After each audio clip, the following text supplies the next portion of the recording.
Welcome back to my channel. My name's Katie and today we're going to be doing a baking video. It's week 2 of isolation for me, so we get another isolation baking video. Yay! Hooray! Wonderful! Great! I have a lot of people ask me for this recipe over and over again, and it's like the most simplest recipe ever, I promise. It's really easy, it's very forgiving, and even though you should be exact with every recipe the first time you do it, this one, you can be a little bit lax with all the rules and it still ends up tasting amazing.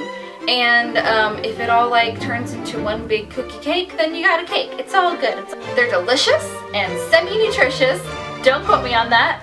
So without further ado, let's get baking.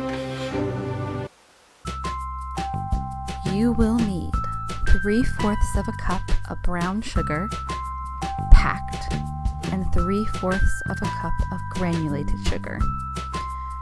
You will also need a full cup of butter. Yes, butter. Yum. We're also going to need 1 teaspoon of baking soda and 1 teaspoon of just plain salt. We're going to need 2 1/4 cup of flour, 1 teaspoon of vanilla, and 2 large eggs. And last but not least, we're going to need some semi-sweet chocolate chips, about a bagful. So the first thing we're going to do is sift the flour into a medium-large bowl. I started using an old sifter I had, but I ended up sifting it by hand because it was kind of busted. So I skipped that part on the video because it was real awkward. So now that we have our flour sifted, we're going to add our baking soda. Yes. And our salt. But first the baking soda, of course.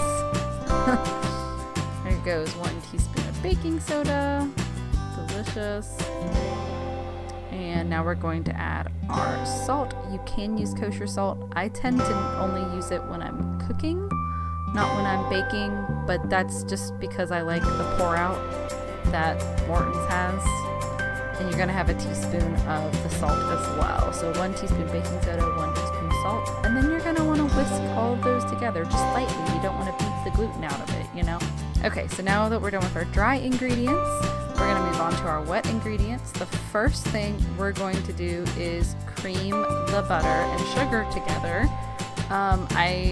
Yes, butter, yum,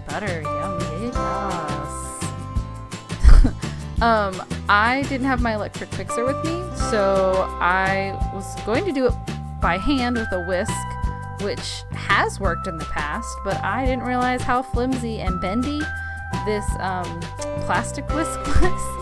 So losing some butter there. I started doing with a spoon, and if your butter's nice and soft, it's not really going to be much of a problem. It's really only a problem if your butter's not soft. So what you want to do is make sure you kind of beat your butter so it's very soft. That's what she said, beat your butter. Anyways, you're gonna beat it so it's nice and soft, and then you're gonna add your granulated white sugar. It's gonna be 3/4 of a cup of granulated white sugar. You don't really have to beat the brown sugar, but I'm gonna add that in a second, so I'll talk about that later. 1, 2, and 3. Being a little more casual with my ingredients for this recipe because it's kind of a casual recipe. So you do want to beat that butter and sugar mixture until like most of the granules are gone, as much as they can be, and you also want to beat it so that the butter kind of, you can see it's kind of a lighter, I'm losing the light here, but it's kind of a lighter yellow than it was originally. So it's nice and incorporated. Yes, looks good. And then you're going to want to add your brown sugar, light brown sugar. When you do the measurements for light brown sugar, you do want to pack it very firmly which you're gonna, well, I don't know if you'll see it, but you are gonna want to pack it very firmly, and that's pretty firmly. So you want it to kind of be the same shape as the measuring cup when you actually put it in. And if you don't have brown sugar, you could actually substitute something like molasses or maple syrup. It would kind of give it that depth of flavor. But I would reduce it if it's anything liquidy, and maybe add some more flour. So you might have to adjust some of your ingredients. But you could definitely use molasses. I think I have in a pinch before. And you just add more flour and maybe a little more baking soda so it'll rise properly. Once that's incorporated, we're gonna add our 2 eggs, and absolutely, usually I would say add them one at a time, but again, this recipe is super forgiving, so you can be really lenient with that. And I was today.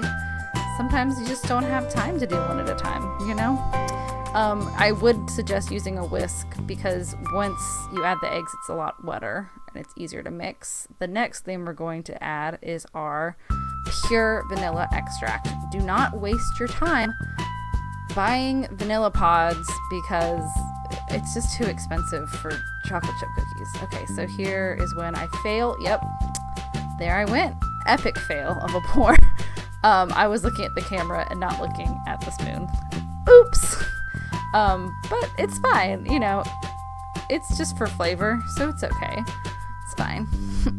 So next we're gonna whisk that together one last time, and once that's incorporated, we'll kind of scrape the bowl down and add our dry ingredients. And you are going to want to add the dry ingredients. Oh, hello. Flowers everywhere. In thirds. And you do want to be gentle when you start mixing, especially if you're using a hand mixer. But even if you're just mixing by hand, you can go a little overboard and kind of spill flour. And you do want to kind of scrape the sides of the bowl down as you mix, because you don't want to lose any of that flour. It can make your dough really, really liquidy, and then they'll spread out and not be as fun. So it gets harder the more you mix it. The more you add, it gets more difficult. And there I am scraping the bowl down. Gotta get all that dough out and scrape that bowl down. Good, I didn't show you all. Well, there's still some flour there. It's fine. It's fine. This is my favorite part, adding the chocolate chips. Everyone loves it. Please forgive my Halloween bowls. It's all I had that matched. They wouldn't fit into one bowl that I had left where I was, so they fit into. And then you're just gonna kind of mix up the chocolate chips. Now, you can add walnuts to this recipe. I never did growing up, so I just never did. So I just don't. And then you want to have a fairly greased sheet pan. Cookie sheet is what we always call them. And you want to add about a teaspoon of dough for each cookie. I either use the 2-spoon method or like one of those little ice cream mini scoops. Those do work out well. And you do want to stagger where your cookies are, and you also don't want to do what I did in the first row where you add 3 next to each other, because if they spread out a lot, which you'll see my first batch they were a little too warm when they went into the oven, and they kind of spread out, and so they didn't end up touching each other, but they got really close. So you want to be a little bit more like I was with my second pan. But I mean,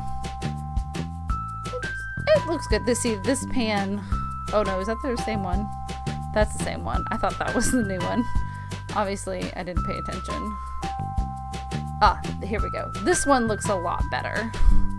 So it's kind of a polka dot formation. That's how I would put it. Yes, very good, Katie. So then you're going to be left with these 2 beautiful things of cookies, and we're going to put them in the oven. Let's see. I mean, you want them to be central racks, but they don't have to be in the very center. There is my Archer Pam Dolphin oven mitt. I got that for a costume when I was Pam from Archer for Halloween. It was a very good costume. And I except for my hair, because I couldn't find a wig to match. I looked really close to her, so she is my favorite character on Archer. So you're gonna put those in the oven at 375 degrees for 7 to 9 minutes. It depends. If they start looking brown on the bottom and really golden on the top, take them out. Okay, so when your cookies are looking really nice and golden and a little brown on the bottom, they have spread out a little bit more than I would like. But again, you can use the freezer trick and pop them in the freezer for 10 minutes or so before you put them in the oven. They are done. Ooh, yummy cookies, delicious. Absolutely delicious. Oh yeah, out of focus, in focus, yum, delicious. I love it. It's great.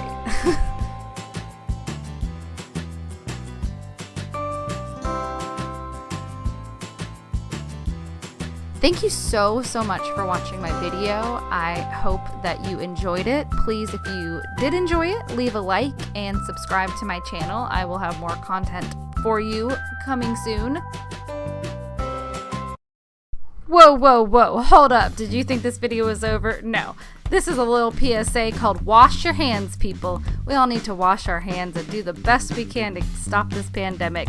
Isolate, survive, y'all. Anyways, that was a joke, but really, wash your hands. Sing happy birthday twice before you finish washing your hands. And stay safe out there, kids. Thanks so much. Love you guys. Bye.